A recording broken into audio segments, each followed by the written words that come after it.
10 ദിവസം ഗുരുപവനപുരിയെ ഭക്തിയിൽ ആറാടിച്ച ഗുരുവായൂർ ക്ഷേത്രോത്സവത്തിന് കൊടിയിറങ്ങി. ആറാട്ടിന് ശേഷം ഇന്ന് പുലർച്ചെയാണ് കൊടിയിറക്കിയത്. പള്ളിവേട്ട കഴിഞ്ഞ് ക്ഷീണിതനായി ഉറങ്ങിയ ഭഗവാനെ പള്ളി ഉണർത്തിയതോടെയായിരുന്നു ആറാട്ട് ദിവസത്തെ ചടങ്ങുകൾ ആരംഭിച്ചത്. പള്ളി ഉണർന്ന ഭഗവാനെ നീരാട്ടിന് ശേഷം ശ്രീലകത്തേക്ക് എഴുന്നള്ളിച്ചു.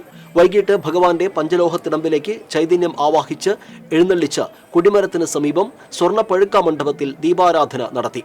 തുടർന്ന് അത്താണിക്ക് സമീപം സങ്കട നിവൃത്തി ചടങ്ങ് നടത്തിയ ശേഷം ഭഗവാൻ ഭഗവതിക്കെട്ടിലൂടെ ആറാട്ടുകടവിലെത്തി.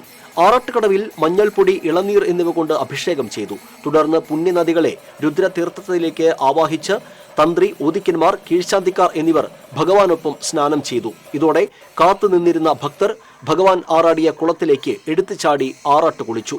ആറാട്ടിന് ശേഷം ഭഗവതിക്കെട്ടിലെ വാതിൽ മാടത്തിൽ ഉച്ചപൂജയ്ക്ക് ശേഷം ഭഗവാൻ കൊമ്പൻ ഗോപികണ്ണന്റെ പുറത്ത് 11 ഓട്ടപ്രദക്ഷിണം നടത്തി. ആർപ്പ് വിളികളുമായി ഭക്തർ അനുഗമിച്ചു.